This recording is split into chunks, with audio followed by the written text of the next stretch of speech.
So let's dive right into the various causes of pneumonia.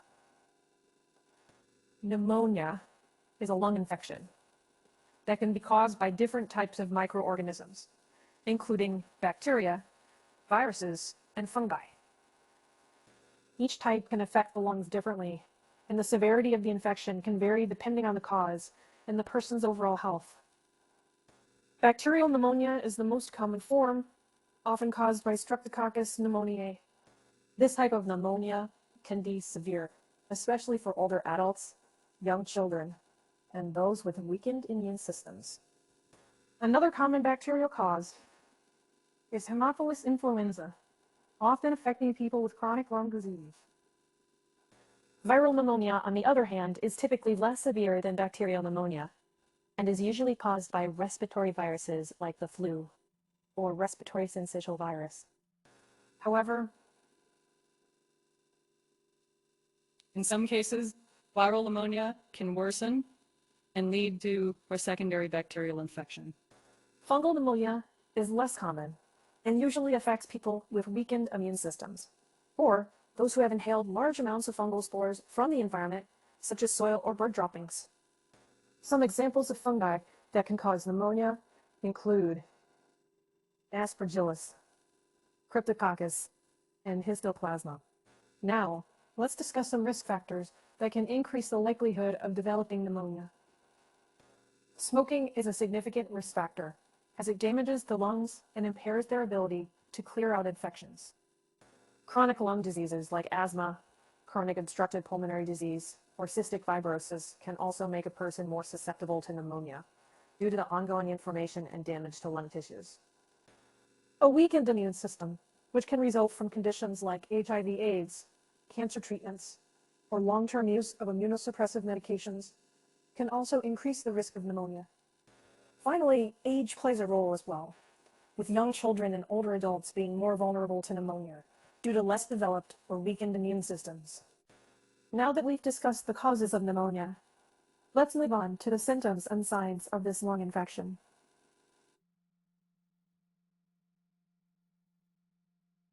Pneumonia can present with a variety of symptoms, which may vary depending on the severity and type of infection. It's essential to recognize these symptoms early on to ensure timely medical intervention. Common symptoms of pneumonia include 1. Fever. A high temperature is often one of the first signs of pneumonia. It indicates that your body is fighting off an infection. Mitis. Cough. A persistent cough is another common symptom. It can be dry or produce mucus, also known as phlegm. The color and consistency of the mucus may provide clues about the type of infection you have. 3. Chest pain. Pneumonia can cause chest pain, which may worsen when you take a deep breath or cough. This pain is usually a result of inflammation and irritation in the lung tissues. 4. Shortness of breath. Since pneumonia affects the lungs' ability to exchange oxygen and carbon dioxide, you might experience difficulty breathing, even while resting. Number 5, fatigue. Pneumonia can make you feel weak and tired, as your body uses its energy to fight the infection. Other possible symptoms include chills, sweating, loss of appetite, nausea, and rapid breathing or heart rate. In some cases, confusion or disorientation may occur, especially in older adults. It's important to note that symptoms can vary depending on factors such as the type of pneumonia, bacterial, viral, or fungal, and your overall health. For instance, viral pneumonia might initially present with flu-like symptoms, while bacterial pneumonia could cause more severe symptoms. If you notice any combination of these symptoms, it's crucial to seek medical attention, as early diagnosis and appropriate treatment can significantly improve your chances of recovery. All right, let's explore the diagnosis process for pneumonia. If you're experiencing symptoms that suggest pneumonia, it's essential to visit a healthcare professional for proper evaluation. Diagnosing pneumonia usually involves several steps to accurately identify the infection and determine its severity. First, your doctor will perform a physical examination, which includes listening to your lungs with a stethoscope.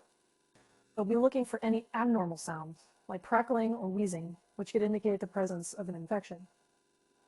Next, they might order a chest x-ray to get a visual representation of your lungs.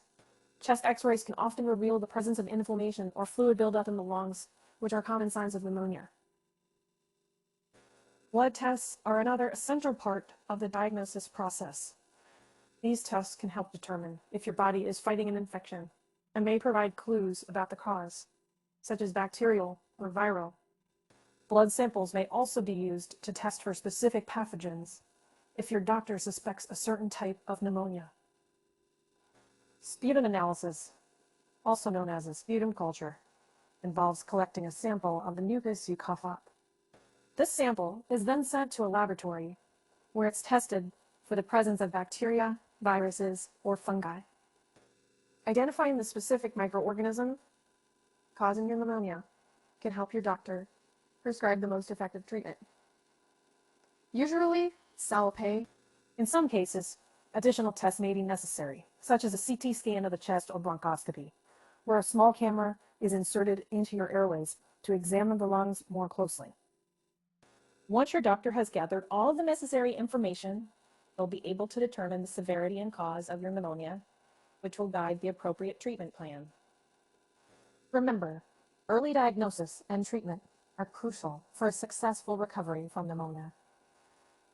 Now that we've covered the diagnosis process for pneumonia, let's discuss the various treatment options available. The treatment for pneumonia depends on the cause and severity of the infection, as well as the patient's overall health. 1. Antibiotics. For bacterial pneumonia, antibiotics are the primary treatment.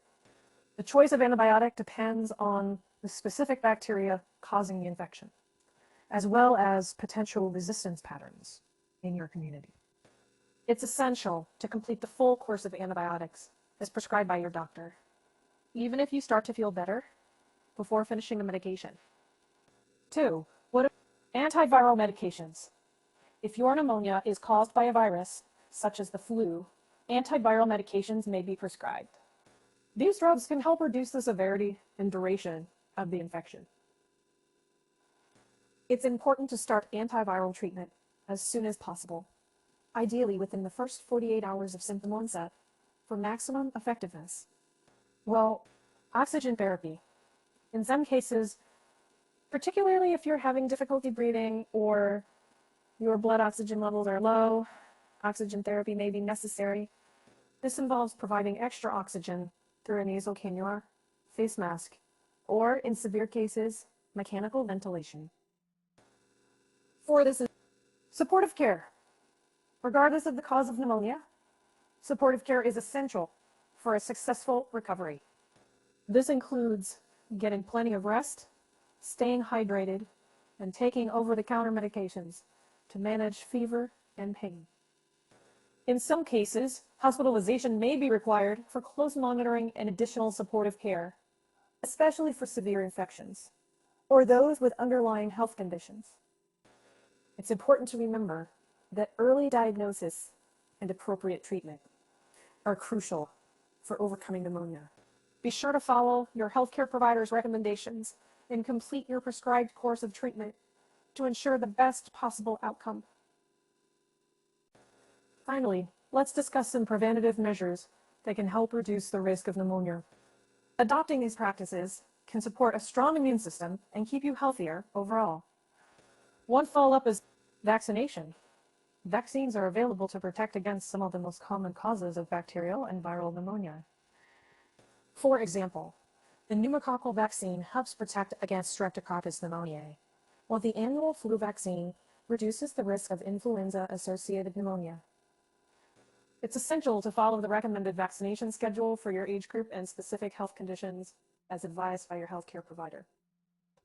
Ladies, proper hand hygiene. Washing your hands regularly with soap and water or using an alcohol-based hand sanitizer can significantly reduce the risk of respiratory infections, including pneumonia. But the next thing we need to beat is that when you have HTT, Be sure to clean your hands thoroughly, especially before you eating, after using the restroom. 3. 5. Maintaining a healthy lifestyle. A strong immune system is crucial for preventing infections like pneumonia. Some key factors for supporting your immune health include eating a balanced diet rich in fruits, vegetables, and whole grains, getting regular exercise, maintaining your healthy weight, and getting enough sleep each night. Additionally, managing stress and finding healthy ways to cope with it can also help support your immune system. 4. Avoid smoking. As we mentioned earlier, smoking is a significant risk factor for pneumonia. Quitting smoking can drastically improve your lung health and reduce your risk of respiratory infections. 5. Be cautious in high-risk environments. If you have a weakened immune system or chronic lung disease, try to avoid crowded places or areas with poor air quality, where the risk of infection may be higher. By adopting these preventative measures, you can reduce your risk of pneumonia and support a healthier lifestyle overall. Remember that early detection and treatment are key to overcoming pneumonia. So always pay attention to your body and seek medical attention if you suspect you may have this serious lung infection.